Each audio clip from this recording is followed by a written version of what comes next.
করতেছিলেন সেই সময় বিশ্বের নবীর প্রতি অত্যাচারী করেছিল কে? একমাত্র আবু জেহেল করেছিল। যে আবু জেহেল এমনকি নবীর প্রতি খাওয়া দাওয়া পানি পান করা পর্যন্ত নবীর একদম সমস্ত সবকিছু বন্ধ করে দিল। আল্লাহর নবীর প্রতি যখন অত্যাচার শুরু হলো, একদিন দুদিন তিন দিন ধরে নবী অনাহারে আছেন। জোরে বলুন সুবহানাল্লাহ। সেই নবী পাক সাল্লাল্লাহু তাআলা আলাইহি ওয়াসাল্লাম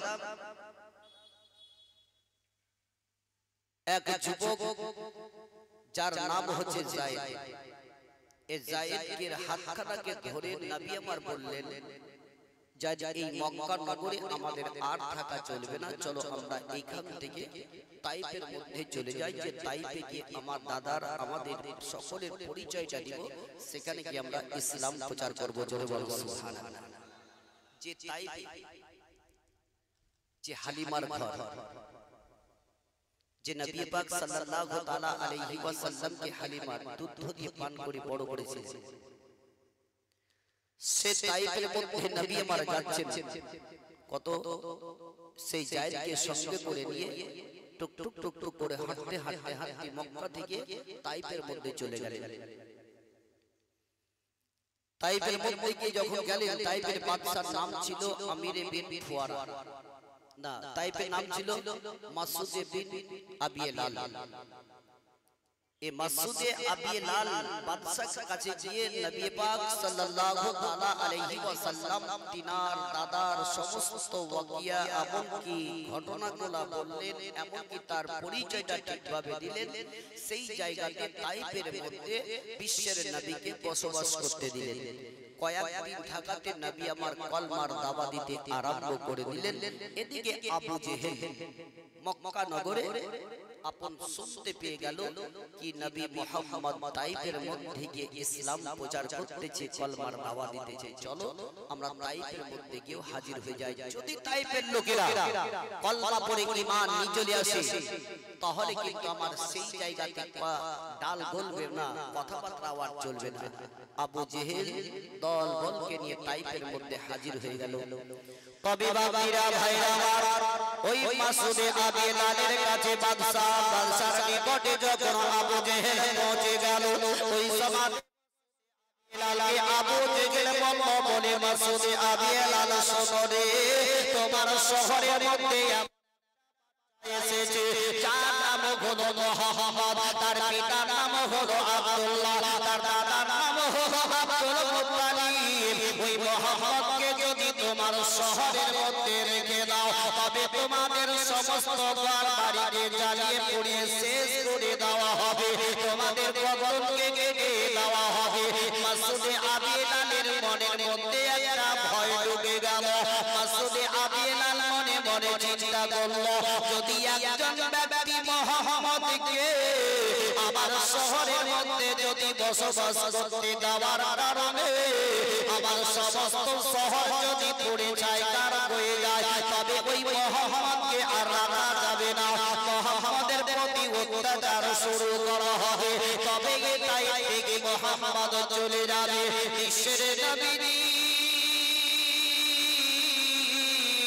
কুল কায়নাতের নবী জনাবে মুহাম্মদ রাসূলুল্লাহ সাল্লাল্লাহু তাআলা আলাইহি ওয়াসাল্লাম তিনি কলমার দাওয়া দিতেছিলেন। এদিকে আবু জেহেল মাসউদে আবিয়েলালের কাছে যখন প্রকাশ্য করে দিল, মাসউদে আবিয়েলাল তাইফের রাখালদেরকে ডেকে ডেকে তাদের সকলকে বলে দিল, শোনো রে, আমাদের শহরের মধ্যে যে লোকটা এসেছে মুহাম্মদ বলে প্রকাশ্য করে, তাকে মুহাম্মদ বলে তোমরা কেউ মানবে না, তাকে পাগল বলে ঢেল পাথর মারতে আরম্ভ করো, তার প্রতি খাওয়া দাওয়া বন্ধ করে দাও, পানি পর্যন্ত পান করা বন্ধ করে দাও।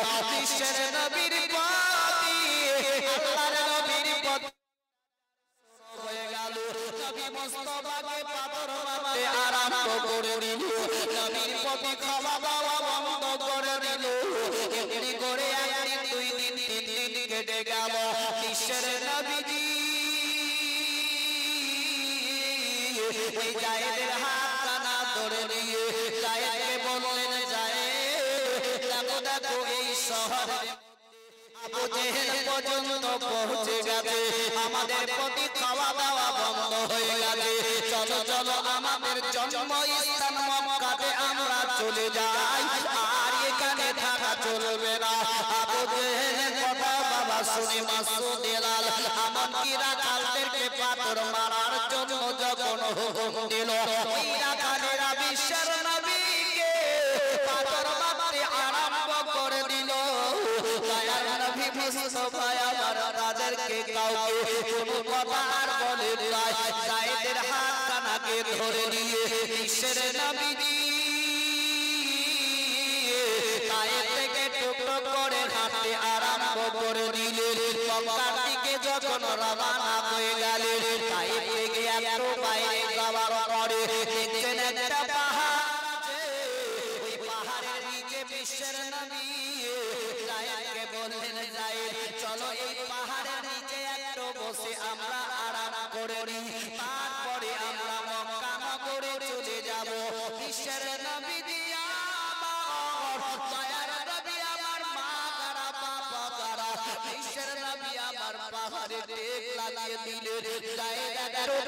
বসে গেলেন। দয়ার নবী মুস্তাফার দিকে টুকরো করে দেখতেছিল, এমন সময়ে দেখা গেল ওই তায়েফে রাখালেরা দয়ার নবী মুস্তাফাকে পাহাড়ের নিচে দেখতে পেয়ে তারা বলল, দেখ দেখ রে, এই পাগল লোকটা কলমার দাওয়া দিছিল, মুহাম্মদ বলে আজকে আমাদের নিকটে প্রকাশ্য করতেছিল। ওই নবী দেখো পাহাড়ের নিচে বসে আছে, চলো আমরা পাহাড়ের উপরে যাওয়ার পরে ওই লোকটার মাথার উপরে পাথর ফেলে দিব, লোকটা মারা যাবে রে, আর কোনোদিন কলমার দাওয়া দিতে পারবে না, ইসলাম প্রচার করতে পারবে না। ওই দায়াতের রাখালেরা একটা এত বড় পাথর নিয়ে আস্তে আস্তে পাহাড়ের উপরে উঠে গেল। দয়ার নবী মুস্তাফা যে জায়গাতে বসে আছেন সেই দিকে তারা লক্ষ্য করলো, ওই পাথরটাকে নিয়ে দয়ার নবীর দিকে বাবা ছেড়ে দিল। পাথরটা আস্তে আস্তে আস্তে আস্তে নবীর দিকে চলতেছিল। বিশ্বের নবী রহমতের দৃষ্টির দ্বারা যেমনি বাবা ওপর দিকে তাকালেন, সঙ্গে সঙ্গে ওই পাথরটা চারদিকে চার টুকরো হয়ে পড়ে গেল। পাথরখানা চারদিকে চার টুকরো হয়ে যখন পড়ে গেল, বিশ্বের নবী দেখছেন তো চারদিকে টুকরোগুলো পড়ে আছে। আল্লাহর নবী দয়ার মুস্তাফা সঙ্গে সঙ্গে এক টুকরো পাথরকে হাতের মধ্যে নিলেন, জোরে বলুন সুবহানাল্লাহ। কি ভাই পেছন থেকে সুবহানাল্লাহ বের হয়ে গেল, চাটা খাবে? আরে সুবহানাল্লাহ হচ্ছে আল্লাহর নাম, আল্লাহর নাম নিতে বলতে লজ্জা করা লাগবে। কমসে কম আমি বলবো কসম খেয়ে, আল্লাহ যদি বলতো মেয়ে ছেলেদেরকে कि তোমরা একটু জোরে জোরে সুবহানাল্লাহ পড়ো, তো আপনাদের মতো বেটা ছেলেগুলোকে মেয়ে ছেলেদের সুবহানাল্লাহ আওয়াজে ঢেকে দিত, ঢাকতো না? কেন বলুন তো? পাড়াতে যখন মেয়ে ছেলে ঝগড়া হয় দেখিয়ে বাপরে গলা গলা পারবেন না দেখে গলা, তো আমরাই হয়েছি আজকাল হয়েছে মেয়ে ছেলে। আরে মর্দানা আল্লাহর নাম নিতে আমাদের কণ্ঠিত কোন জায়গায়, জোরে বলুন। এরকম আওয়াজ বের করবেন, নবীর প্রতি দরুদ করবেন, জোরে জোরে মুহাব্বতের সহিত কথা ভালো লাগবে। ওই সময় বিশ্বের নবী আমার পাথরকে জিজ্ঞাসা করতে লাগলেন, আল্লাহর নবী দয়াল মুস্তাফা সাল্লাল্লাহু তাআলা আলাইহি ওয়াসাল্লাম এক টুকরো পাথরকে নামার পরে জিজ্ঞাসা করতে লাগলেন, বলো পাথর। ওই পাথরের সঙ্গে সঙ্গে জবানটা খুলে গেল, জোরে বলো সুবহানাল্লাহ। ওই পাথরের আওয়াজ দিয়ে বলতে লাগলো, ইয়া রাসূলুল্লাহ, ইয়া হাবিবাল্লাহ, নবী গো, আপনাকে মারার জন্য যখন আমাকে ছেড়ে দিল, আর আপনি রহমতের দৃষ্টি তারাকে তাকিয়ে দেখলেন, ওই সময়তে আমি আর সহ্য করতে পারলাম না, তাই আমি চারদিকে চার টুকরো হয়ে পড়ে গেলাম। বিশ্বের নবীজি জায়েদের হাত কানাকে ধরে নিয়ে বললেন জায়েদ চলো চলো, এই দেখো এই জায়গাতেও তায়েফের লোকেরা রাখালেরা পৌঁছে গেছে, আর আমাদের থাকা চলবে না, আমরা এখান থেকে বেরিয়ে চলে যাই। বিশ্বের নবীজি আমার টুকরো টুকরো করে জায়েদকে নিয়ে চলতে আরম্ভ করলেন। একটু দূরে যাওয়ার পরে দেখা গেল আবু জেহেলের লোকেরা দয়ার নবী মুস্তাফাকে মারার জন্য তারা হাতের মধ্যে তীর ধনুক নিয়ে চারিদিকে ঘেরাও করে নিল। বিশ্বের নবী আমার বিছানে পড়ে গেলেন, চারিদিকে লক্ষ্য করে দেখতেছিলেন তাদের হাতে হাতে বাবা তীর ধনুক নিয়ে আছে। সাইদ আমার টুকরো করে দেখতেছিল, এমন সমাজে বিশ্বের নবীর ডান দিক থেকে একখানা তীর ছেড়ে দিল। ওই তীরখানা যখন আসতে লাগলো দয়াল নবী মুস্তাফার দিকে লক্ষ্য করে ওই সাইদা নবী মুস্তাফার ডান দিকে দাঁড়িয়ে গেল, আর তীরখানা এসে লাগবে তো জায়েদের সিনাতে লেগে গেল। বাম দিক থেকে তীর আসতে লাগলো, বাম দিকে দাঁড়িয়ে গেল, তার সিনার মধ্যে লেগে গেল। আগে দিকে তীর আসতে লাগলো, আগে দিকে দাঁড়িয়ে গেল। এমনি করতে করতে করতে জায়েদের শরীরে একখান নয় দুইখান নয় এক এক করে 38 খানা তীর তার শরীরে লেগে গেল। আহা জায়েদ আপনার হিতে লড়তে পারে না, ছটফট করতে করতে জমিনে পড়ে গেছে। বিশ্বের নবীর শরীরে কতটা তীর লেগে গেল। ও আমার ভাইরা বাপিরা মা বোনেরা আমার, জায়েদ আপন জমিনের মধ্যে পড়ে গেছে। জায়েদ আপন বাবা ছটফট করতেছিল, বিশ্বের নবী আমার জায়েদকে তুলে দিলেন। জায়েদের শরীরে রক্ত পড়ে পড়ে চলে যায়। নবী আমার বললেন যা জায়েদ একটু তুমি চোখের পানিটা বন্ধ করো গো। জায়েদ বলতেছে আঙ্গুলের ইশারাতে বলে ইয়া রাসূলুল্লাহ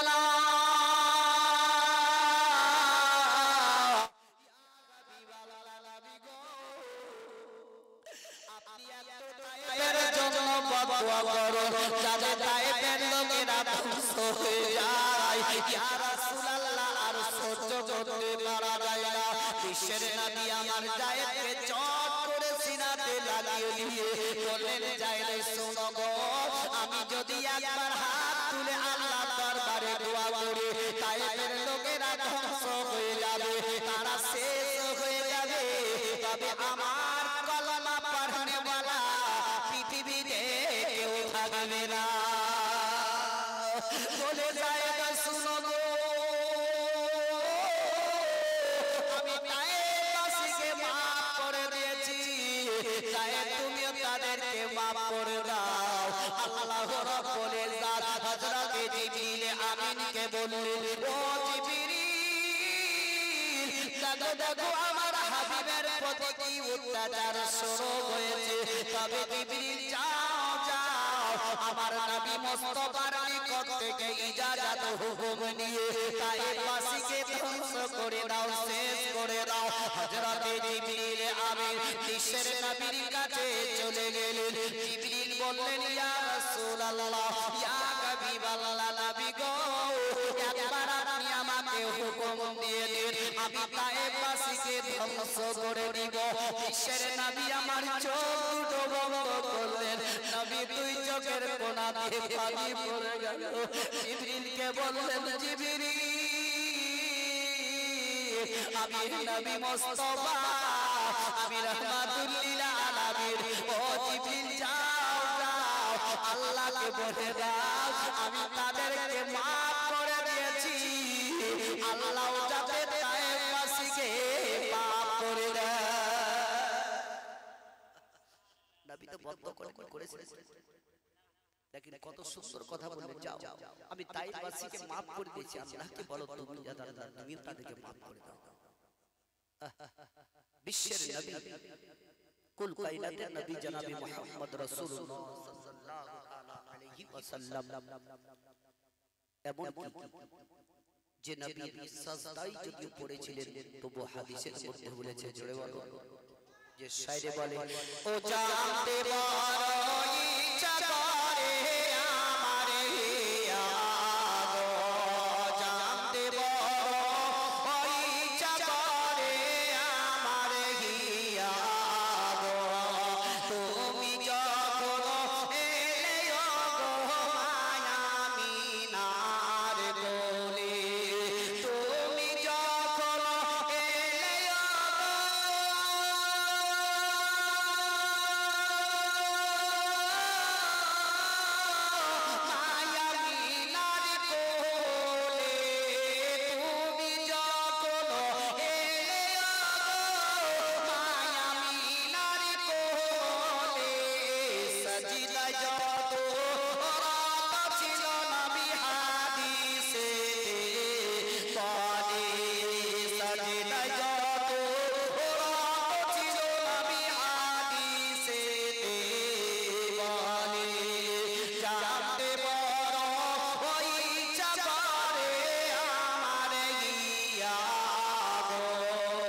যাও গো হাজি হজ করিতে একটি কথা শোনো যাও গো হাজি হজ করিতে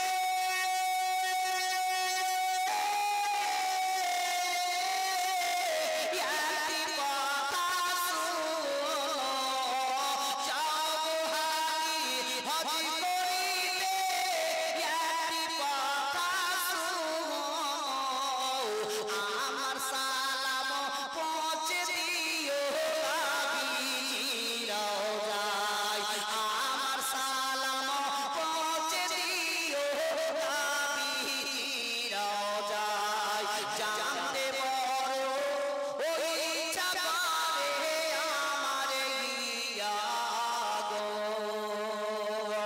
এমন দয়া করো নবী ইব্রাহিমের উপরে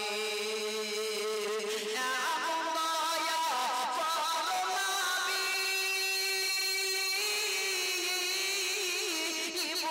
ইব্রাহিমের উপরে গাইবে জানো খেলা তুমি নাত বানিয়ে দাও জানতে বড় ওই ইচ্ছা করে আমার গিয়া গো আল্লাহুম্মা صلي على سيدنا مولانا محمد وعلى آله سيدنا مولانا محمد sallallahu ala muhammadin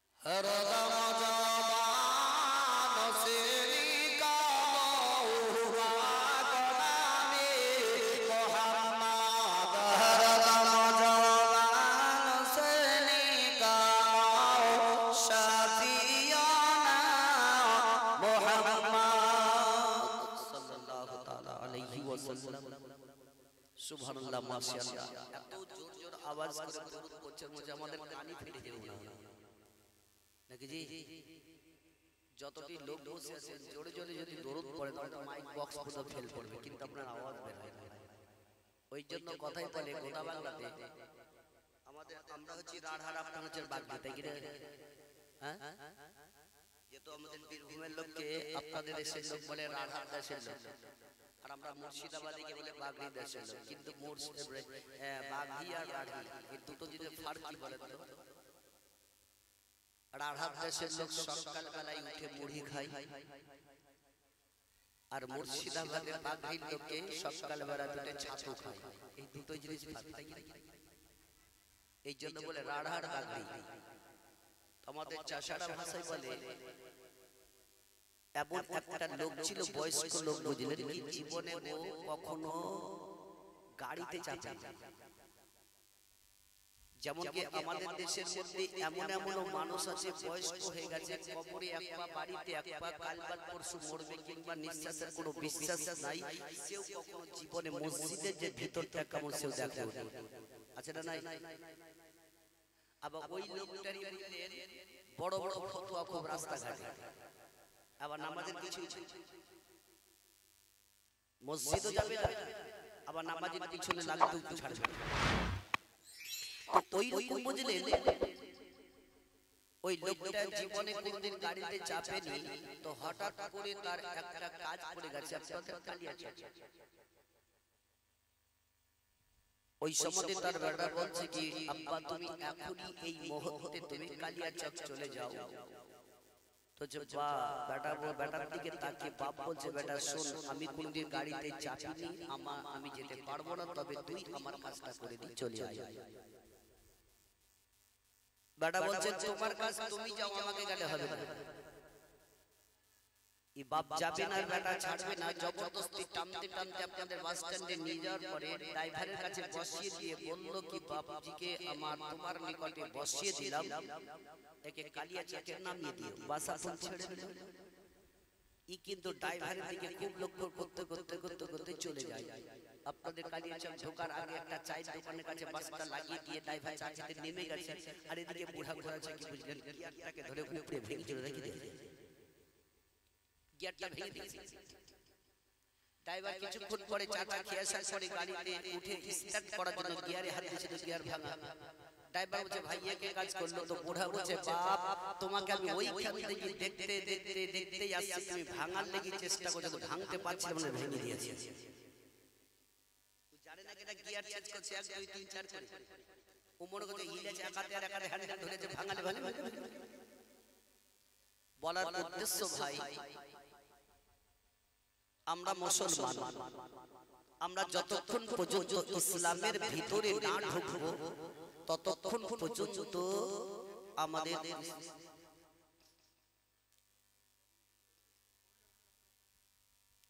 যতক্ষণ পর্যন্ত আমরা ইসলামের ভিতরে না ঢুকবো ততক্ষণ পর্যন্ত আমরা বুঝতে পারবো না জোরে বলে সুবহানাল্লাহ ঢোকার চেষ্টাটা করো খালি উপরে উপরে লাফিয়ে কুদি আমাদের কোন লাভ নাই আর ইউটিউব দেখে কিছু কিছু যুবক ছেলেরাও মৌলবি তৈরি হয়ে যাচ্ছে ওইরকম মৌলবি তৈরি হয়ে কি ঠিক না বেটি অনেকে আছে যুবক ছেলেরা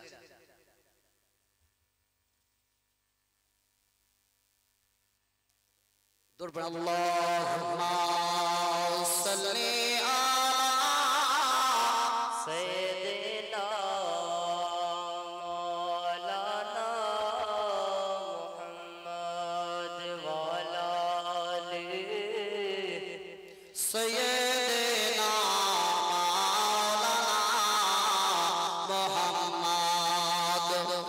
সাল্লাল্লাহু তাআলা আলাইহি ওয়াসাল্লাম ও বাবা জীবনের আমার ভাইরা আমার মা বোনেরা আমার বিশ্বের নবী কুল কায়নাতের নবী জনাবে মুহাম্মদ রাসূলুল্লাহ সাল্লাল্লাহু তাআলা আলাইহি ওয়াসাল্লাম ওই জায়েদের হাতটাকে ধরে নিয়ে আস্তে আস্তে আস্তে আস্তে আস্তে ঘুরে আপন বাবা নিয়ে চলতে লাগলেন মক্কার দিকে মক্কার রাস্তায় চলতে চলতে এমন একটা সামনে পাওয়া গেল সেই বাগানটা ছিল বাবা আঙ্গুরের বাগান ওই বাগানের ভিতরে গিয়ে একটা পাথরের উপরে সাইকে আপন শুইয়ে দেওয়া হলো তার শরীর দিয়ে রক্ত গড়ে গড়ে গড়ে গড়ে চলে যায় গায়ে বাবা মুক্তি কথা বলতে পারে না তার হুকুমটা শুকিয়ে গেছে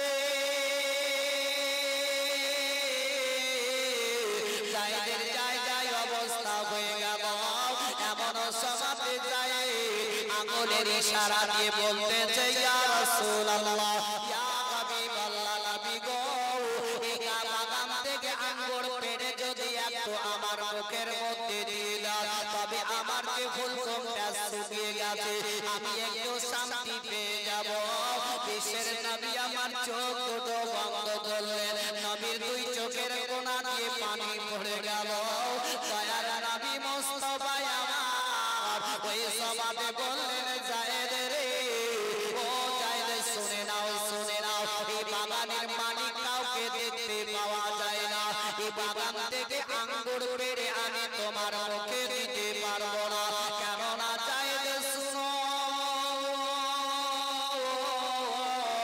আর বাগান থেকে আঙ্গুর পেড়ে যদি আমি তোমার মুখে দিয়ে দিই সেটা না বলা করি যদি তোমার মুখে দিই সেটা হারাম খাওয়া হয়ে যাবে ও জায়েদ আমি বাগানের মালিককে দেখতে পাই না বিনা হুকুমে বিনা ইজাজতে আমি তোমার মুখে দিতে পারবো না তবে আমার ভাইরা বাপজিরা মা বোনেরা আমার সতর্ক হয়ে যায় যদি কাউরির কাছে না বলা করে একটা আম যদি পেরে খেয়ে নেয় সেটা আপনার জন্য হারাম হয়ে যাবে তবে আজকে আমরা হারামের দিকে বেশি লিপ্ততায় আছে কার চুরি চামারি করে নিয়ে এসে আমরা খাই তবে আমার মা বোনদেরকে বেশি বেশি করে বলবো যদি তোমার কোনো বাচ্চা গাছের আম পেড়ে নিয়ে এসে তোমার হাতে দিয়ে দেয় মা জিজ্ঞাসা করবে বলো বেটা রে এটা কোন গাছের আম তো পেড়ে নিয়ে আসলে বেটা বলবে মা গো অমুক গাছের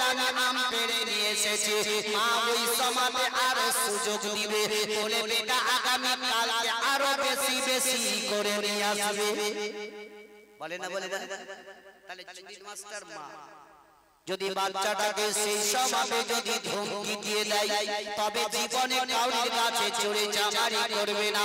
তবে আমার সমস্ত বাপজি ভাইদেরকে বলবো সতর্ক হয়ে যান। পৃথিবী দুনিয়া থেকে ছেড়ে যাওয়ার আগে আখিরাতকে চিন্তা করো, জাহান্নামের আগুনকে স্মরণ করো, কবরকে স্মরণ করে চলার চেষ্টা করো। পৃথিবী দুনিয়াতে আমরা আছি, কখনো চলে যাব বলা যায় না। তবে পৃথিবী দুনিয়া থেকে এমন টাকা পয়সা ধন দৌলত কিছু নিয়ে যেতে পারবে না যদি একমাত্র আপনার সঙ্গে যায়। একমাত্র হলো আমল।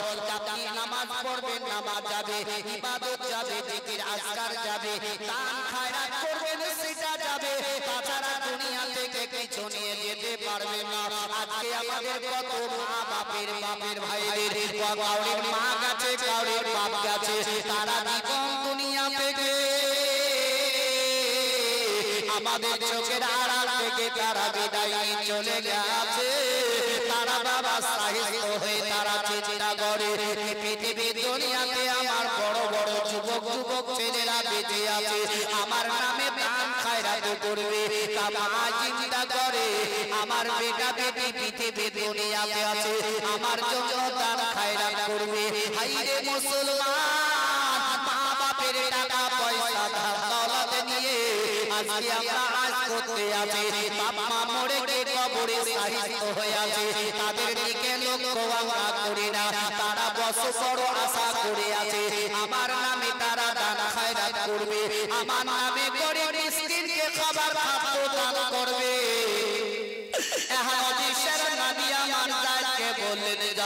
আমি কাউরে বিনা হুকুমে আঙ্গুর পেরে তোমার মুখে দিতে পারবো না, কিন্তু বিশ্বের নবীজি চারিদিকে তাকে দেখতেছিলেন। আর বাগান মালিক বাবা আড়াল থেকে দেখতেছিল আমার বাগানের ভিতরে এমন কে চোর প্রবেশ করেছে আমার গাছের আঙ্গুর চুরি করার জন্য। ওই বাগান মালিক দেখতে দেখতে এমনকি বিশ্বের নবীর দিকে দৌড়ে দৌড়ে চলে গেল, বলে বাগানে আমার চোর ঢুকেছে আঙ্গুর পাড়ার জন্য।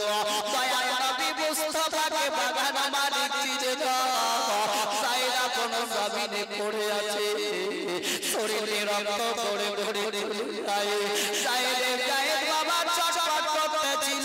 বিশ্বের নবীর কাছে যায় যেমন ওই বাগান মালিক দাঁড়িয়ে গেল।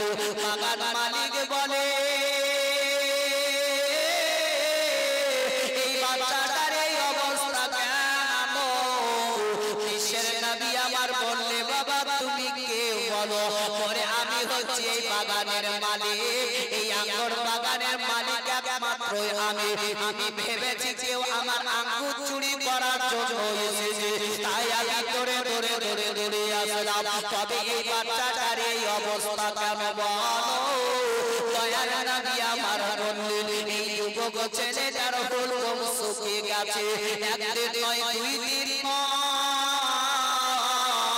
3 দিন ধরে বানাহারে আছে, 3 দিন ধরে পিপাসায় পড়ে আছে। বাচ্চাটা যাই যাই অবস্থা, এই বাচ্চাটার ওয়ালে জান চলে যাবে আর বাঁচবে না। বিশ্বের নবীর দিকে লক্ষ্য করে ওই বাগান মালিক বাবা 2 কানা আঙ্গুর পেরে নিয়ে নবী মুস্তাফার হাতের মধ্যে তুলে দিল। আর বিশ্বের নবী কুল কায়নাতের নবী জনাবে মুহাম্মদ রাসূলুল্লাহ সাল্লাল্লাহু তাআলা আলাইহি ওয়াসাল্লামের আদর্শের দিকে লক্ষ্য করে দেখুন। হায়রে বিশ্বের নবীজি ওই সমাজে আঙ্গুর 2 কানাকে হাতে নেওয়ার পরে জায়েদের মুখে একটা আঙ্গুর বাবা দিতে যেমনি চলে গেলেন, সঙ্গে সঙ্গে জায়েদ মুখখানাকে বন্ধ করে নিল। আর যেমনি বন্ধ করে নেওয়া আর জায়েদ আঙ্গুলের ইশারা দিয়ে বলতেছে ইয়া রাসূলুল্লাহ, ইয়া হাবিবাল্লাহ, নবী গো আগে আপনি আপনার মুখে আঙ্গুরটা দিয়ে দিন, আমি আঙ্গুর খাবো না, আমি দুনিয়া থেকে চলে যাব।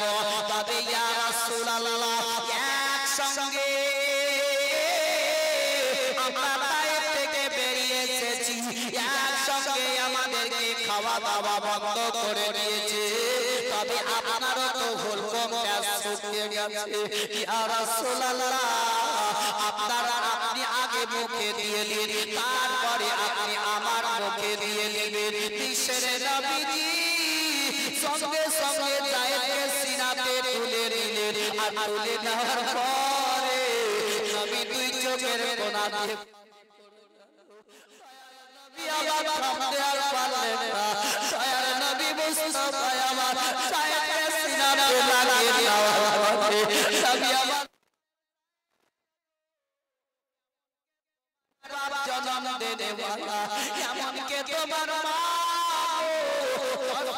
দিন তোমার গর্ভে দিয়েছিল ও জায়েদ শুনে নাও আমি দয়ার নবী রাহমাতুল লিল আলামিন বলতেছি ও জায়েদ শোনো এই দুইখানা আঙ্গুরের চোখা দুখানা আমি তোমার বাপ এবং মায়ের জান্নাতে টিকিয়ে দিয়ে দিলাম কথা বুঝতেছেন যদি পারতেন তো জোরে বলতেন সুবহানাল্লাহ বিশ্বের নবী বলছেন যাও আমি তোমার মা এবং বাপের জন্য জান্নাতের টিকিট দিয়ে দিলাম নবীর কথা অমান্য হবে সারা বিশ্বের মানুষের কথা যদি অমান্য হয় আমার নবীর কথা কোনোদিন অমান্য হবে না জোরে বলুন সুবহানাল্লাহ আল্লাহর নবী দয়ার মুস্তাফা রাহমাতুল লিল আলামিন ওই সমাতে জায়েদকে নিয়ে মক্কাতে চলে গেলেন বিশ্বের নবী আমার নবী আমার বসলেন কালমার দাওয়াত দিতেছিলেন এমন সময় একটা জঙ্গলে বাঘ যাকে দেখে আমরা ভয় ভয় পালাই সেই বাঘ বিশ্বের নবীর সম্মুখে বসে গেল আর নবীর দিকে তাকিয়ে তাকিয়ে বাঘ অঝর নয়নে কাঁদতে আরম্ভ করলো জোরে মহব্বতে বলো সুবহানাল্লাহ তাহলে বলুন জানোয়ারে নবীকে চিনেছেন না আমরা তো সেই মানুষ আমরা তো আল্লাহর বান্দা নবীর উম্মত হয়েও আমরা নবীকে আজকে চিনতে পারছি আজকে নবীর আদর্শ মেনে চলতেছি বিশ্বের নবীজি বাঘের দিকে তাকিয়ে তাকিয়ে দেখতেছিলেন এমন সময় বাঘ চট করে উঠে বিশ্বের নবীর কাছ থেকে বেরিয়ে হাঁটতে আরম্ভ করে দিল জি দয়ার নবী আমার ইসলাম প্রচার করেছেন তাই বলে ইসলামের আলো জ্বালায়া দিল রাসূল ও জাগিয়া রইলেন সোনার মদিনায় ইসলামের আলো জ্বালায়া দিল রাসূল জাগিয়া রইলেন সোনার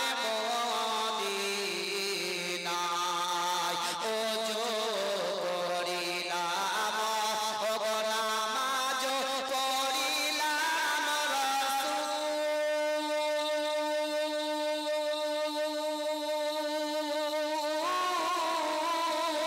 রাসূল তোমার নাম ছাড়া কিছু পাইলাম না ইসলামের আলো জ্বালায়া দিল রাসূল জাগিয়া রইলেন সোনার মদিনায় হাদিস পড়িলাম ও কোরআন পড়িলাম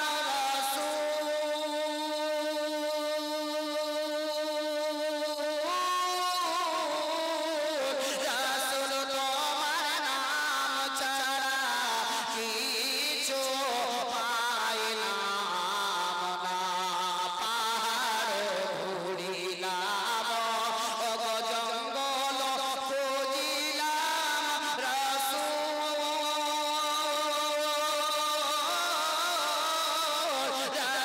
তোমার নাম ছাড়া কিছু পাইলাম না ইসলামের আলো জ্বালায়া দিল রাসূল জাগিয়া রইলেন সোনার মদিনায় মক্কা ও ঘুরিলাম ও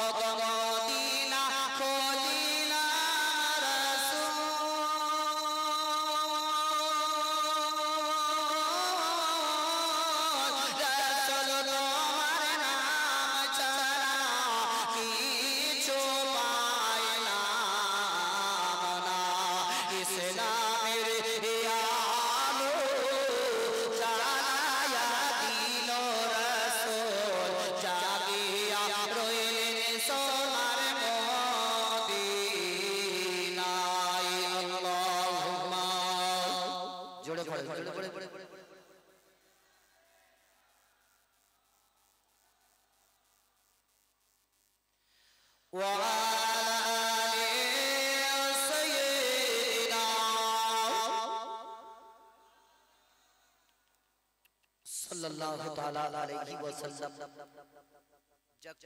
আপনাদের এই জায়গাতে এসে মন ভরে গেল। কেন না প্রথমে এসে মানুষের কথাবার্তা আলোচনা শুনে খুব ভালো লাগলো, ব্যবহার দেখেও ভালো লাগলো। আপনারা যে মন ভরে স্থিরভাবে বসে আছেন সোফাটাকে নিয়ে, আল্লাহ তাবারক তাআলা শুরু থেকে শেষ পর্যন্ত এইভাবে আপনাদেরকে বসে থাকার তৌফিক নাত করে জোরে সকলে বলুন আমিন। আপনাদের এলাকায় এসেছি বহুত জায়গায়, তবে এরকম শোভা বসে থাকতে দেখতে পাবেন। অন্যান্য জায়গার মা বোনদেরকে দেখা যায় এরা গল্পতে আলাপ আলোচনাতে খুব লিপ্ত থাকে, কিন্তু তবু এখানকার মা বোনরা খুব স্থিরভাবে শুনতে আছে। আল্লাহ তাদেরকে শোনার পর হেদায়েত দাও, যাতে আরো তারা বেশি বেশি করে শুনে, যাতে আমল করতে পারে, আর আমল করে যাতে ইহকাল পরকালেও যাতে লাভবান হতে পারে। জোরে বলুন সকলে আমিন। তবে বাপজিরা ভাইরা আমার, যে আলোচনা ধরেছি নবীর, এই আলোচনা ইনশাআল্লাহ আপনাদেরকে নিয়ে যাব। তবে বিশ্বের নবী, কুল কায়নাতের নবী জনাবে মুহাম্মদ রাসূলুল্লাহ সাল্লাল্লাহু তাআলা আলাইহি ওয়াসাল্লাম যখন সে পাহাড়ের উপরে বসেছিলেন, ওই বাঘ জঙ্গল থেকে উঠে আপন চলে যায় রাস্তা দিয়ে। রাস্তায় চলতে চলতে দেখতে একটু দূরে যাওয়ার পর দেখছে তো সেখানে কয়েকজন রাখাল তারা ছাগল চড়াচ্ছিল। রাখালেরা টুকটুক করে দেখছে কি বাঘ আসছে, বাঘটার নিকটে এসে দাঁড়িয়ে ওই সমাদে আল্লাহ রাব্বুল ইজ্জাতের দরবারে বাঘ বলতে লাগলো তার জবানে জবানে বলে, ওগো আল্লাহ পাক পরওয়ারদিগারে আলম, তুমি আমার মানুষের নেই জবানটা একবার খুলে দাও, খুলে দাও আল্লাহ গো, আমি রাখালদেরকে যাতে তোমার বিশ্বের নবীর পরিচয়টা দিতে পারি। জোরে একবার বলো সুবহানাল্লাহ। ওই বাঘ বলল, আল্লাহ গো, একবার তুমি আমার জবানটা খুলে দাও, খুলে দাও, তোমার নবী মুস্তাফার পরিচয়টা যাতে আমি দিতে পারি। সঙ্গে সঙ্গে আল্লাহ তাবারক তাআলা ওই বাগানের জবানটা খুলে দিল। আর বাগান বাবা বাবা কাঁদতে কাঁদতে ওই রাখালদেরকে বলল, রাখালেরা রে, আজকে তোদেরকে আমি একটা কথা বলবো, বলে আমার কথা তোরা বিশ্বাস করে রে। আজকে তোদের ভাগ্য নসিবটা এত ভালো, আজকে বিশ্বের নবী এসেছে রে। ওরে ডাক ডাক যা যা, ওই পাহাড়ের উপরে বিশ্বের নবী রে কালমার দাওয়া দিতেছে, তোরা একবার চলে যা, চলে যা। ওই রাখালেরা বলল, বাঘ রে, তোদের এটা যুক্তি পরামর্শ করে আমাদের নিকটে তুই এসেছিস রে, আর আমরা যদি এখান থেকে চলে যাই, সঙ্গে সঙ্গে আমাদের ছাগল গোলা তুলে নিয়ে গিয়ে তোরা আপন বিতরণ করে খেয়ে নেবে। আমি তোর কথা, আমরা তোর কথা বিশ্বাস করব না। বাঘ আপন বাবা থাবা মেরে বসে গেল, বাঘের দুই চোখের পানি টপটপ করে জমিনে পড়তে লেগে গেল। বাঘ বলে, রে রাখালি রে, আমি একটা জঙ্গলের পশু রে, আমি বাঘ বলে আমার কথা বিশ্বাস হয় না, তবে আমার কথা তোরা বিশ্বাস করে রে। ওরে রাখালে শুনো রে, যদি বিশ্বাস না হয় রে, তোদের ছাগল গোলাকে একটা একটা করে গিনতি করে আমার সম্মুখে তোরা রেখে দে রে। আর তোরা যতক্ষণ পর্যন্ত না আসবে, আমি এই জায়গা থেকে উঠে যাব না। যেমনি বাবা রাখালদেরকে ওই বাঘ বলে দিল, সমস্ত জানোয়ার গোলা পশু গোলা জমিনের মধ্যে মুখ লাগিয়েছিল, মুখটাকে আপন ছেড়ে দিলে আসমানের দিকে তাকিয়ে তাকিয়ে সমস্ত ছাগল গোলা বাবা কাঁদতে লাগল, তাদের দুই চোখ দিয়ে পানি পড়তে লেগে গেল। ওই রাখালেরা বল রাখালদেরকে বলল, ওরে রাখালে রে, আমি শেষ কথা তোদেরকে বলে দিই রে, নবী যদি একবার ওই পাহাড় থেকে চলে যায়, তবে কিয়ামত পর্যন্ত নবী মুস্তাফার সঙ্গে তোদের সাক্ষাৎ হবে না। তোরা তাড়াতাড়ি চলে যা, চলে যা, দয়ার নবী মুস্তাফার কাছে চলে যা, তোরা কলমাটা পড়ে ঈমান নিয়ে চলে যায়। ওরে একবার চলে যা রে।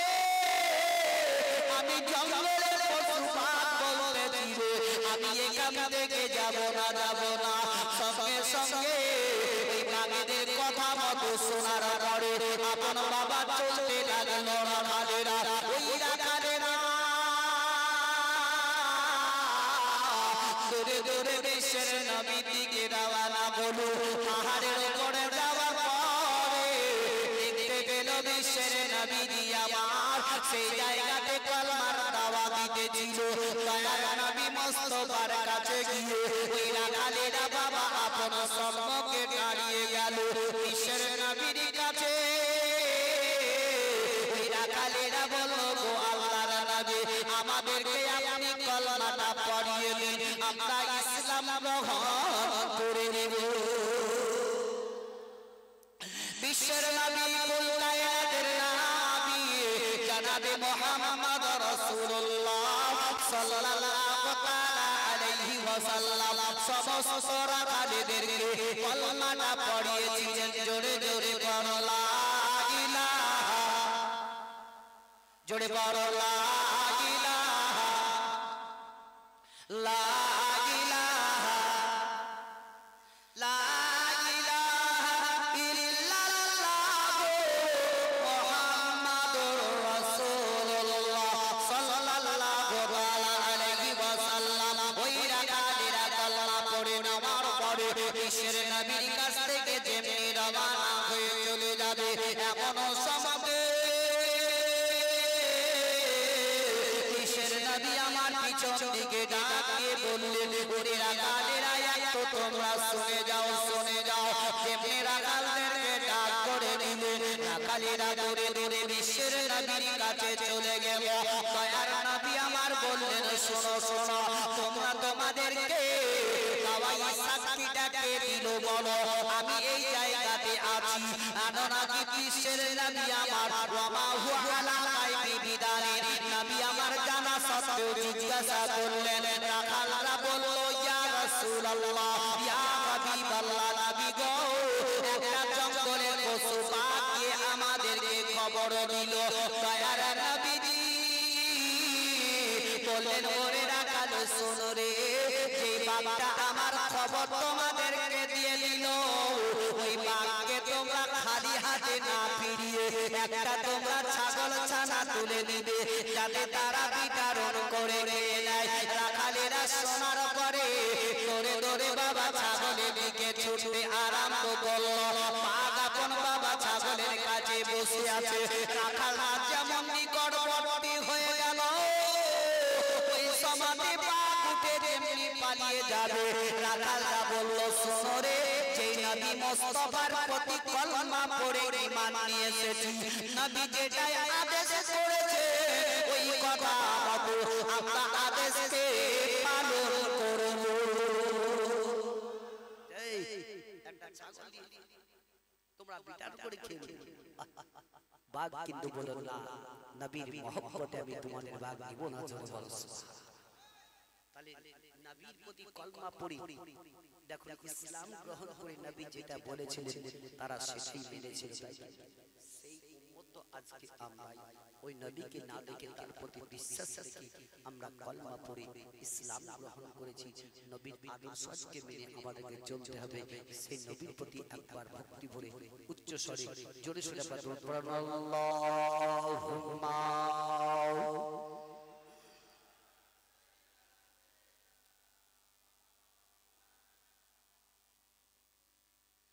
وعلى آل سيدنا صلى الله على محمد صلى الله محمد हरदम जबान से निकालो पाक नामे मोहम्मद हरदम जबान शफियाना मोहम्मद सल्लल्लाहु अलैहि वसल्लम আমি পড়েছি ছোট করে এক মুহাম্মাদুর রাসূলুল্লাহ সাল্লাল্লাহু তাআলা আলাইহি সাল্লাম মুহাম্মদ আল্লাহর প্রিয় রাসূল নবীকে গাছপালা তরুলতা নদ নদী কীট পতঙ্গ সমস্ত সবাই নবীকে নবী ভেবে নিয়েছিল। জোরে বলো সুবহানাল্লাহ। ও নবীর প্রতি যখন এই মক্কা নগরী এরা অত্যাচার শুরু করলো, আল্লাহর নবী দয়ার মুস্তাফা রাহমাতুল লিল আলামিন তিনি হযরত আবু বকর সিদ্দিক রাদিয়াল্লাহু তাআলা আনহুকে নিয়ে চলতে লাগলেন কোথায়? মক্কা থেকে মদিনাতে। জোরে বলো সুবহানাল্লাহ। যে গুহাতে নবী আমার এক এক করে 3 দিন ছিলেন। যে মক্কা থেকে মদিনার পথে চলতে গিয়ে যে গর্তের মধ্যে নবী আমার ছিলেন, সেই গর্তে আপনকে আমিরে বিন ফুয়ারা 3 দিন ধরে ছাগল দয়ে দয়ে দুধ নিয়েছে, নবীকে পান করিয়েছে। জোরে বলো সুবহানাল্লাহ। যে শায়রে বলে আমরা নবীর পাগল দিওয়ানা রে সোনার মদিনা। জোরে বলো আমরা নবীর পাগল দিওয়ানা,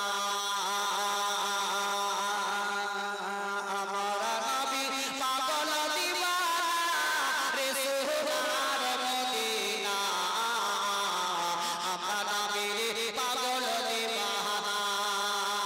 মক্কা হতে মদিনা যেতে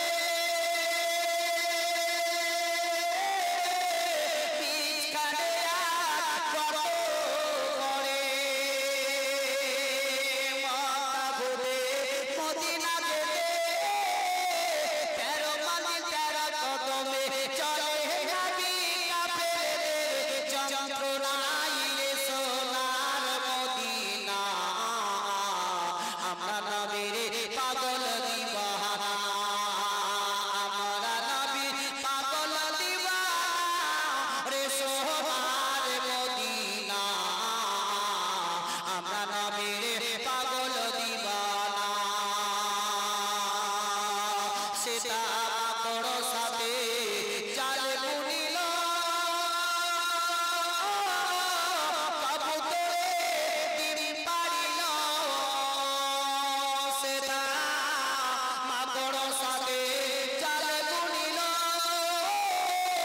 কবুতরে ডিম পাড়িল, ইশকের দিওয়ানা রে সোনার মদিনা, আমরা নবীর পাগল দিওয়ানা,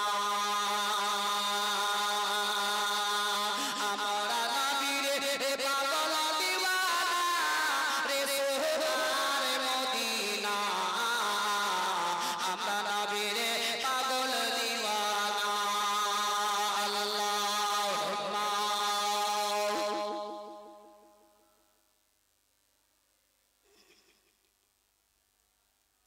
মুহাম্মাদ ওয়া আলা আলি সাইয়্যিদিনা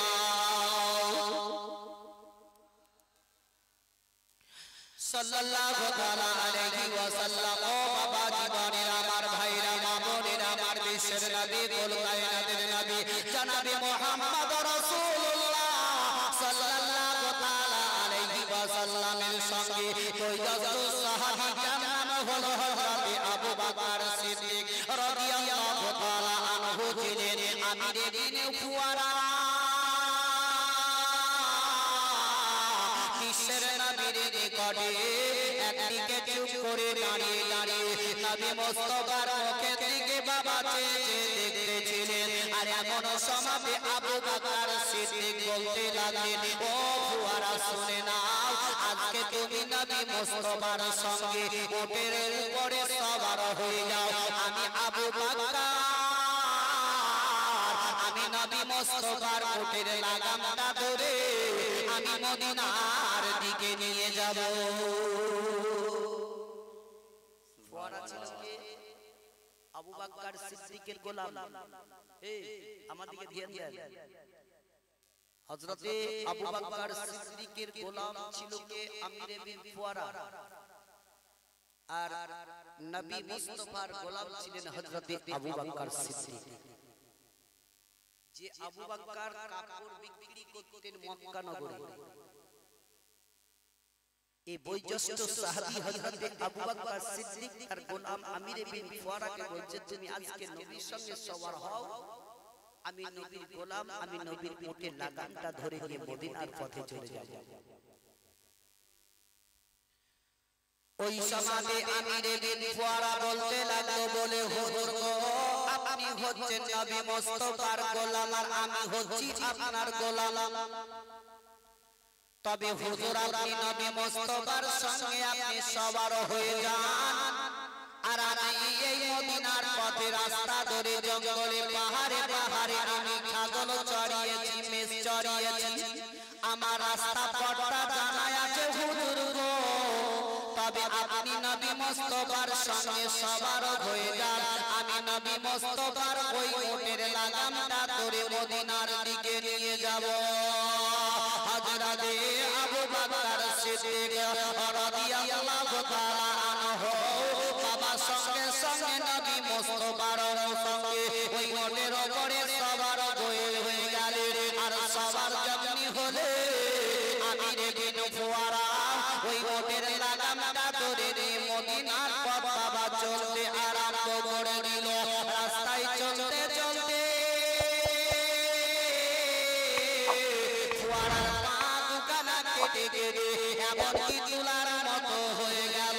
ফুয়ারার পায়ের তলা কেটে কেটে রক্ত পড়তে আরম্ভ হয়ে গেল। তবু ফুয়ারা বাবা জবান দাঁড়াতে ও আ বলে শব্দ করে না, তার মুখে দাঁড়াতে কোনো আওয়াজ বেরায় না।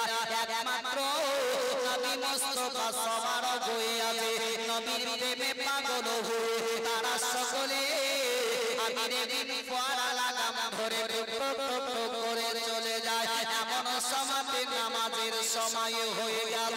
আল্লাহর নবী দয়ার নবী মুস্তাফা আমার আবু বকর সিদ্দিককে আমিরে বিন ফুয়ারাকে বললেন, ও ফুয়ারা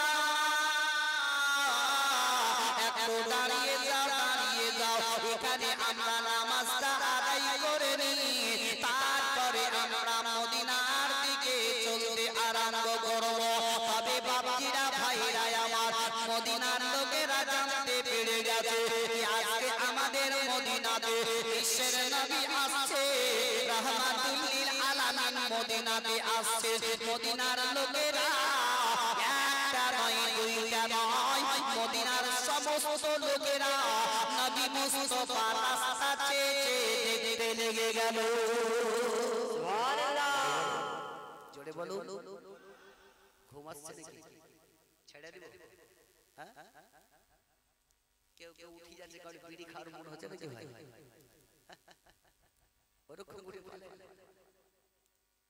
দেখুন, বিশ্বের নবীজি আমার সেই জায়গাতে নামাজ পড়ার জন্য ফোয়ারাকে যখন বলে দিলেন, ফোয়ারা দাঁড়িয়ে দিলেন। আল্লাহর নবী দয়ার মুস্তাফা উটের উপর থেকে নিচে নামলেন, আবু বকর সিদ্দিক নামলেন। জোরে বলুন সুবহানাল্লাহ। এমন সময়তে ফোয়ারাকে বলছেন, এই নামাজটা আমার সঙ্গে চলো, জামাতের মধ্যে পড়ো। ও আমার ভাইরা বাপিরা আমার, ফোয়ারা বিশ্বের নবীর দিকে তাকিয়ে কাঁদতে আরম্ভ করে দিল। ফোয়ারার দুই চোখ দিয়ে পানি পড়তে লেগে গেল। আল্লাহর নবী দয়ার মুস্তাফা বলছেন, ও ফোয়ারা কেন কান্না করো? বলে, ইয়া রাসূলুল্লাহ,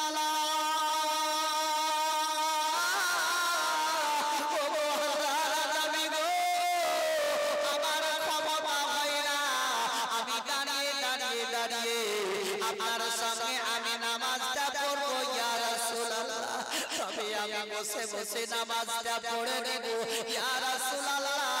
ওই গুহা থেকে যখন উটের লাগাম ধরে আমি মদিনার পথ চলতেছিলাম ইয়া রাসূলুল্লাহ, আমি খালি পায়ের মধ্যে চলতেছিলাম, তাই আমার পা দুখানা পাথরে কাঁটাতে কেটে কেটে কেটে কেটে একদম তুলার মতো হয়ে গেছে ইয়া রাসূলুল্লাহ। আমি আপনার সঙ্গে দাঁড়িয়ে দাঁড়িয়ে নামাজটা পড়বো, তবে আমি বসে বসে আপনার সঙ্গে আমি নামাজটা আদায় করে দেব। তবু দেখুন বাবাজিরা আমার, তারা এত কষ্ট পেয়েছিলেন, তবু কিন্তু তারা আল্লাহর ইবাদত ছাড়েনি। হাইরে মুসলমান, যদি কোনো একজন পাক্কা নামাজির বাবা একটা আঙুল যদি কেটে যায়, ওই সময়তে দেখবেন নামাজের ছুটকারা নিয়ে নেয়। কেননা তখনই বলবে, আমি যদি এই আঙুলটা ওযু করতে লেগে ভিজে যায়, আমার কষ্টটা হবে, ঘাটা বেড়ে যাবে। তার জন্য নামাজের সময় কিছুদিন নিয়ে নেয়, নামাজের ছুটিটা নিয়ে নেয়। আহারে মুসলমান, যদি ওই আঙুলটা না ভিজিয়ে অন্য জায়গা যদি ভিজায়, তবু কি আমার কি ওযু হবে না? সেটা কিন্তু নয়। ওই নামাজটা পড়বে না বলে মৌলবীদের কেউ ধোঁকা দিয়ে কথাবার্তা বলে রে। এখন ফোয়ারা বলতে লাগলো, ইয়া রাসূলুল্লাহ,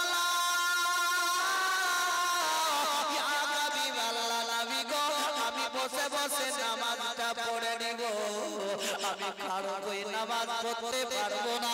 কিসের নবী আমার? এখন বাবা নামাজ শুরু করে দিলেন। ফোয়ারা বসে বসে নামাজটা আদায় করলেন। আল্লাহর নবী দয়ার মুস্তাফা আমার ওই সমাতে বললেন, ও ফুয়ারা শোনো গো, আজকে আমি নবী মুস্তাফা বলতেছি, তুমি এই মুহূর্তে আমার নিকটে যা চাইবে, আমি নবী মুস্তাফা আমি সেটাই তোমাকে দিয়ে দিব। বলছে ফুয়ারা, আমি নবী বলছি, যেটা চাইবে তুমি এই মুহূর্তে আমি সেটাই তোমাকে দিয়ে দেব। আচ্ছা বলুন তো, আপনার এই জায়গাতে যদি এখন আমি বলি আপনারা আমার কাছে যা চাইবেন আমি সেটাই দেব, তাহলে আপনারা কি চাইবেন? বলছে একটা বড় মোবাইল দেন, বলবেন না? এমন এমন চাংড়া ছুলে আছে বুঝবেন, বলছে তাহলে একটা মোবাইল আমাকে দেন।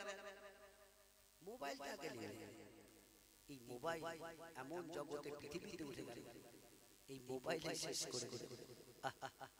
আমি নবী ফোয়ারা বলতেছি, নবী মুস্তাফা দিকে তাকিয়ে ফোয়ারা বলল, ইয়া রাসূলুল্লাহ, ইয়া হাবিবাল্লাহ, নবী গো, ও গো আল্লাহর নবী গো, আপনার নিকটে আমি টাকা চাই না, পয়সা চাই না, আমি ধান দৌলত চাই না, ইয়া রাসূলুল্লাহ, ইয়া হাবিবাল্লাহ, নবী গো, আমি এই পৃথিবী দুনিয়াতে আমার মা বহুদিন আগে চলে গেছে, ইয়া রাসূলুল্লাহ, আমার মা জননীকে আমার খুব মনে পড়ে যায়, আমার মায়ের মুখখানা মনে পড়ে যায়।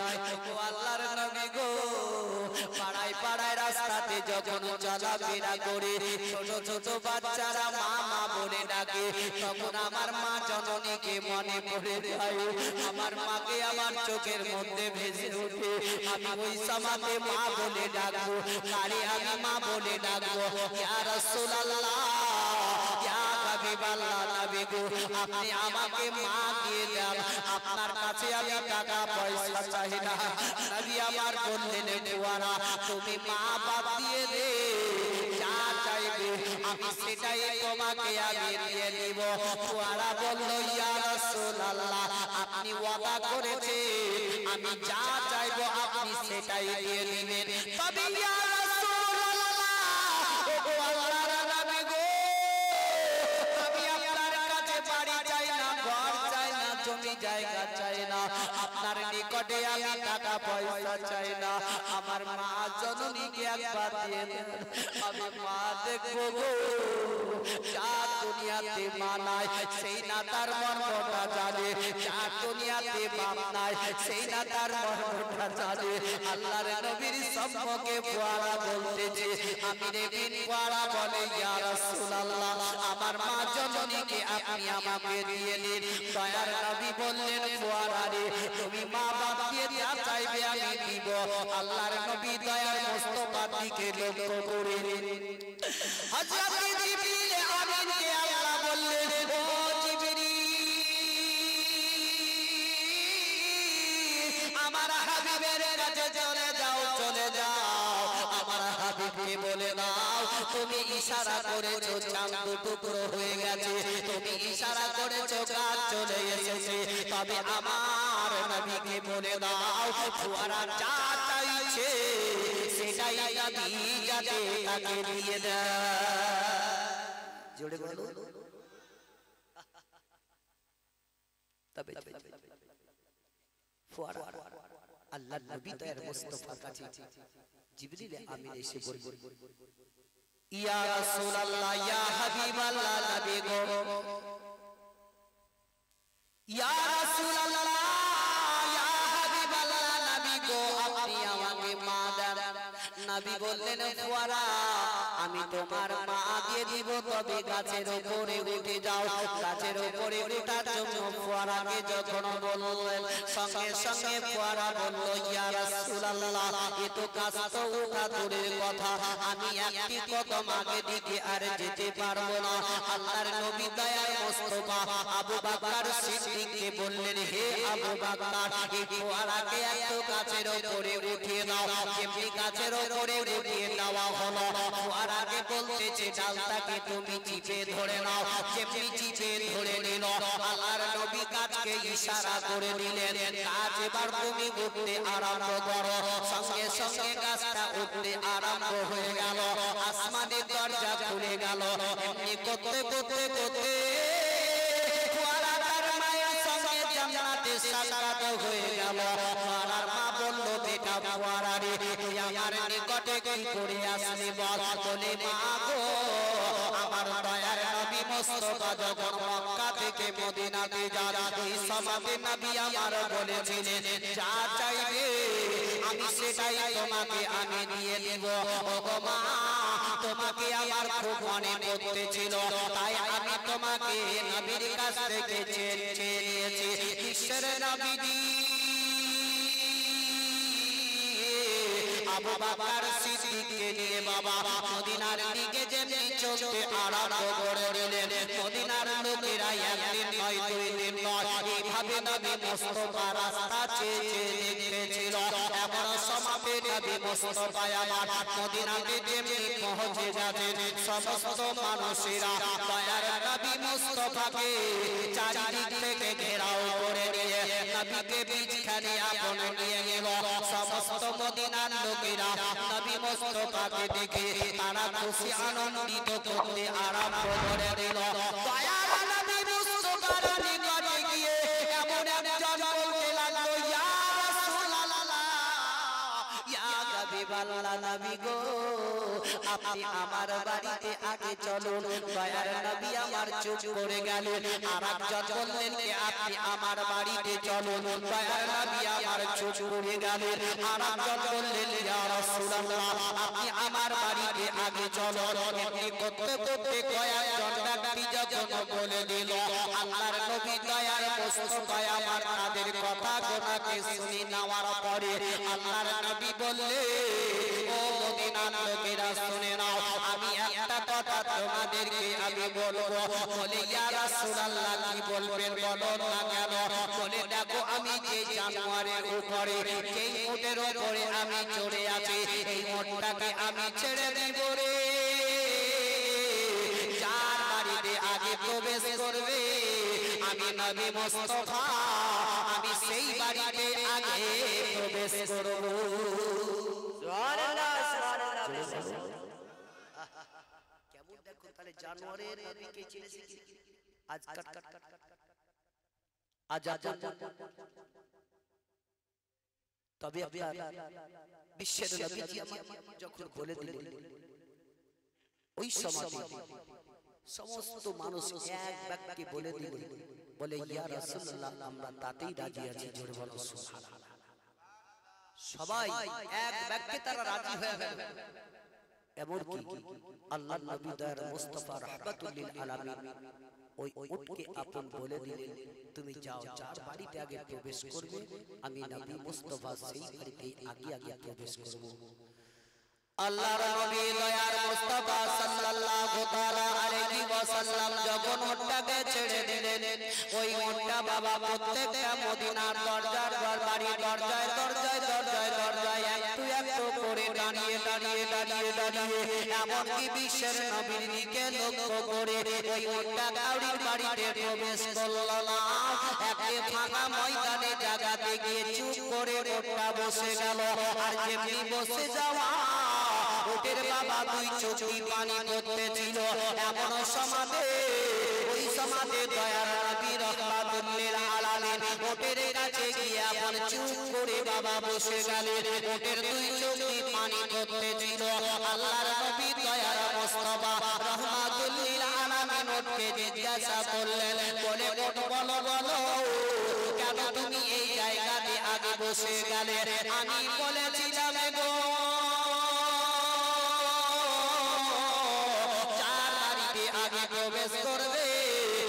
নবী মুস্তাফা আমি সেই বাড়িতে আগে প্রবেশ করব তবে তুমি এই ফাঁকা ময়দানে কেন বসে গেলে একটা বাবা কান্না করতেছিল একটা আসমানের দিকে মুখটা ছেড়ে দিল আপন বাবা ওটা নিজের জবানে বলতে লাগলো ও আল্লাহ ও গো পাক পরওয়ারদিগারে আলাম তুমি আমার জবানটা একবার খুলে দাও আমি বিশ্বের নবীকে আমি বলতে পারি আমি তার জবাবটা যাতে দিতে পারি আল্লাহ রাব্বুল ইজ্জত সঙ্গে সঙ্গে তার জবানটা খুলে দিল তার জবানে বলে ইয়া রাসূলুল্লাহ ইয়া হাবিবাল্লাহ নবী গো ও গো আল্লাহর নবী গো আমি যদি ওই বাড়িতে আগে প্রবেশ করতাম আপনিও সেই বাড়িতে আগে আগে চলে যেতেন কিন্তু পার্শ্ববর্তী লোকটার মনে দুঃখ হয়ে যেত আমি কাউরির মনে দুঃখ দিব না বলে কাউরির মনে আফসোস করতে দিব না বলে আমি এই ফাঁকা জায়গাতে এসে বসে গেছে আল্লাহর নবী আমার সঙ্গে সঙ্গে মদিনার লোককে জিজ্ঞাসা করলেন বলে এই জায়গাটা কার তোমরা বলতে পারো তারা বলল ইয়া রাসূলুল্লাহ দুটো ইতিম বাচ্চা যাদের দুনিয়াতে মা নাই বাপ নাই যারা মা হারা বাপ হারা ইয়া রাসূলুল্লাহ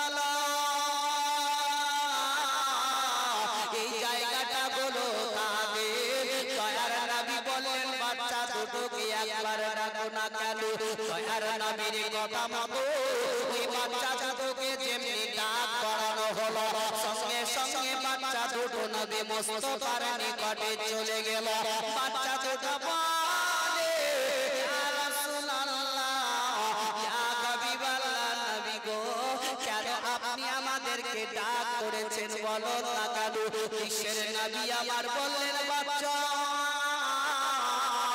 ও বাচ্চা শুনে নাও বলে এই জায়গাটা কি তোমাদের বলে ইয়া রাসূলুল্লাহ এই জায়গাটা হলো এখন বর্তমানে আমাদের দুনিয়াতে আমাদের মা নাই বাবা নাই বহুত দিন আগে মারা গেছে আমাদেরকে মা হারা বাপ হারা করে এই পৃথিবী দুনিয়া থেকে চলে গেছে ও গো আল্লাহর নবী কেন আপনি জিজ্ঞাসা করতেছেন বলো না কেন নবী আমার চোখ দুটো বন্ধ করলেন নবী দুই চোখই পানি পড়ে গেল বাচ্চা দুটোকে টেনে নিয়ে নিলেন সঙ্গে সঙ্গে আল্লাহর নবী বললেন তবে এই জায়গাটা কি তোমরা বিক্রি করবে বলো বাচ্চা দুটো বলল ইয়া রাসূলুল্লাহ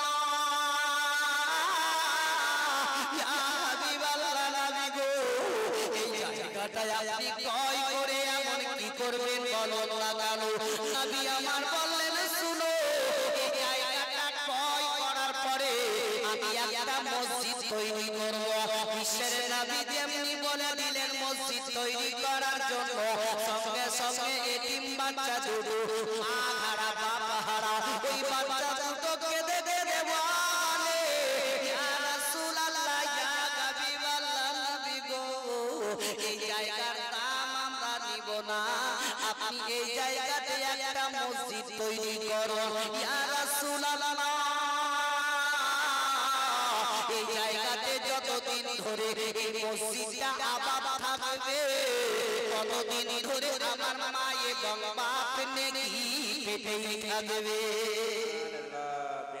ইয়া রাসূলুল্লাহ এই জায়গাতে আপনি মসজিদ তৈরি করুন দাম কিন্তু দেব না তাই ভাই আজ আপনাদের নিকটে আমি এই মসজিদের জন্য তাকিয়ে আমি খুব লম্বা চওড়া 10,000 20,000 5,000 করে নয় মাত্র একজন ভাই দিকে লক্ষ্য করে বলবো একজন ভাই কেউ আছেন 2,000 টাকা দেওয়ার মতো 2,000 খুব বেশি বেশি আমি চাঁদা করি না খুব লম্বা করে নয় একজন ভাই 2,000 টাকা আল্লাহর ঘর মসজিদ এই মসজিদ যতদিন ধরে আবাদ থাকবে আপনার ততদিন আপনার মা বাপ আপনার খানদান পর্যন্ত লেগে পাবে ভাই জানি কালিয়া চকের লোকের বহুত টাকা পয়সা তেল অন্তর আছে সুবহানাল্লাহ নারে তাকবীর নারে রিসালাত আল্লাহর শহীদ 1000 টাকা দাতা সুবহানাল্লাহ হাজী গিয়াসউদ্দিন সাহেব ওনার নানা নামে 1000 টাকা দিয়েছেন আল্লাহ তাআলা দানকে কবুল করুন মনে আশীর্বাদ পড়ে আচ্ছা, একজন ব্যক্তি 100 টাকা দিয়েছিলেন, আল্লাহ যে আশায় যে উদ্দেশ্য করেছেন তার দানকে যাতে কবুল করে মনে আশা যাতে পরিপূর্ণ করে দেয়, জোরে সকলে বলুন আমিন। তবে একজন ভাই আছেন 2000 টাকা দেওয়ার মতো, একজন হাত ছেড়ে বলেন নগদ এত করে দিতে হবে তাই নয়, আমাদের ক্যাশিয়ার আছেন, আরো মোড়ল আছেন, মসজিদের সভাপতি সাহেব আছেন, আর আমাদের ইমাম সাহেব আছেন, ওনাদের হাতে হাতে পরে বক্তব্য দিতে পারেন।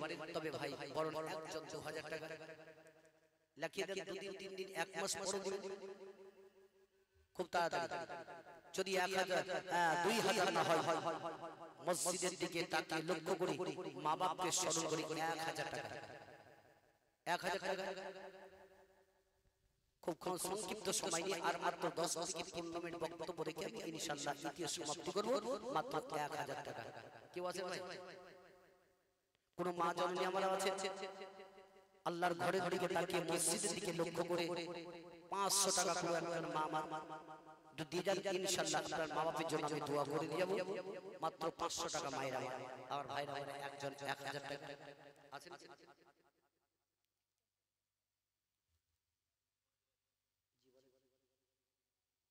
কো ভাই তাড়াতাড়ি ইনশাআল্লাহ দেখো মসজিদ, আমি বলবো কসম খেয়ে এই মসজিদ যতদিন ধরে কি নাম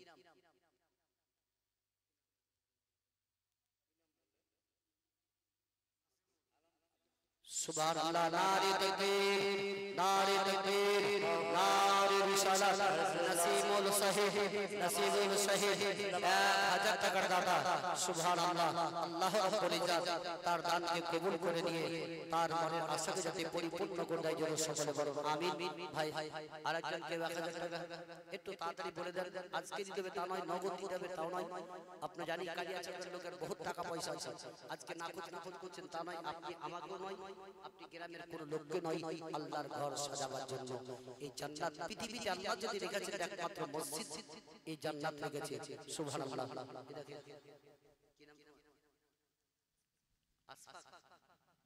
সুবহানাল্লাহ, এই বাচ্চা আশফাক তার দাদির নামে 500 টাকা দিয়ে গেলেন, আল্লাহ তার দানকে যাতে কবুল করে নেয়, সকলে বলেন আমিন।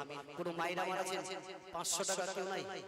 আরে বিড়ি বাঁধানো পয়সা আপনাদের খুব আছে, খালি আছে, কিন্তু বাইরা অবশ্যই ইনশাআল্লাহ আজকে প্রথম তো ওই জন্য কেউ আমার দিকে ধ্যান দিয়ে কেউ আপনারা চাইছে না, আগামী কালকে শেষ মাশাআল্লাহ ইনশাআল্লাহ আগামী কাল দেওয়ার চেষ্টাটা করবেন।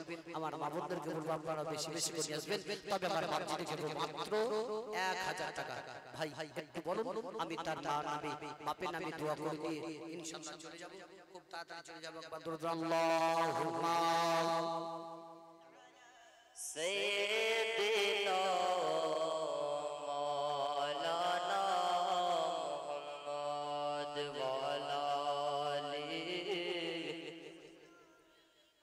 مولانا محمد सल्लल्लाहु अलैहि वसल्लम। नारे तकबीर, नारे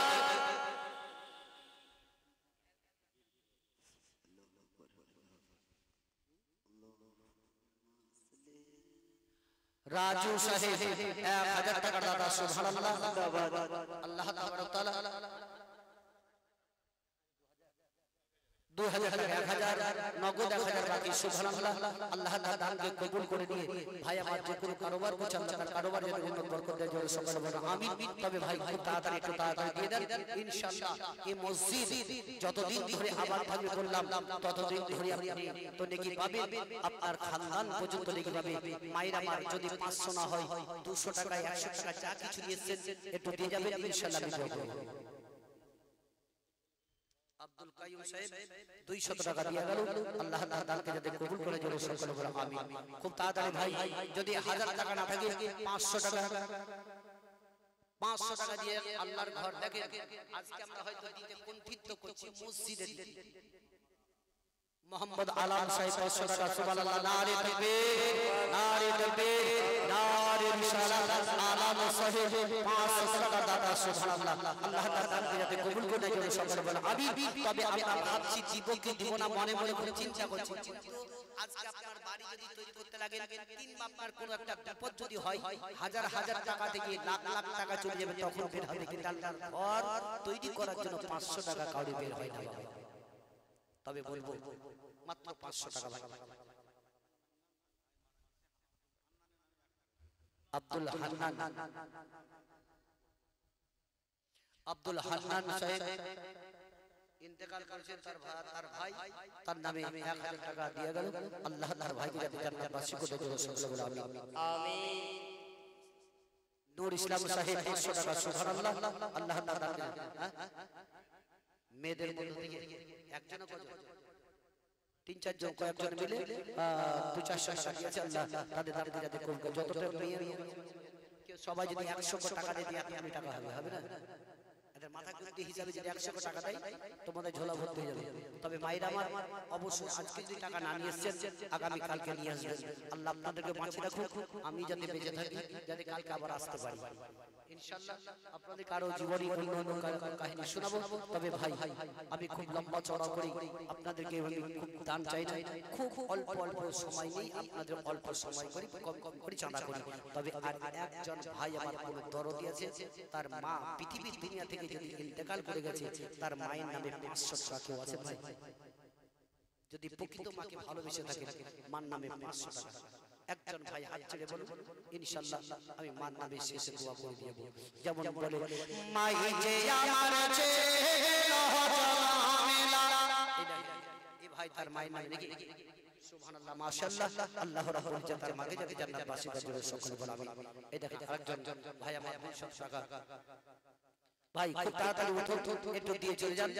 আর রাত 11:30 বাজলো, আর আধ ঘন্টা বলবো শেষ করতে। 11:30 বাজছে, বেশি হয়নি। আর 100 একজন 100 টাকা বুঝেছেন? মাশাআল্লাহ সুবহানাল্লাহ। বলে মাই যে আমার ছেড়ে গেল জামেলা কিয়া হাজার তারে রাখিব, আর তারে রাখিব বলিয়া। মাই যে আমার ছেড়ে গেল জামেলা কিয়া হাজার তারে রাখিব, হে হায় রে কিটা লাগিয়া মাঝে আমায় ছেড়ে গেল, একবার নাম বলিয়া আমারে বলিল, মনের কথা রাখিল চাপায়া তারে রাখিব, আরে তারে রাখিব মাগো ও মা বলিয়া।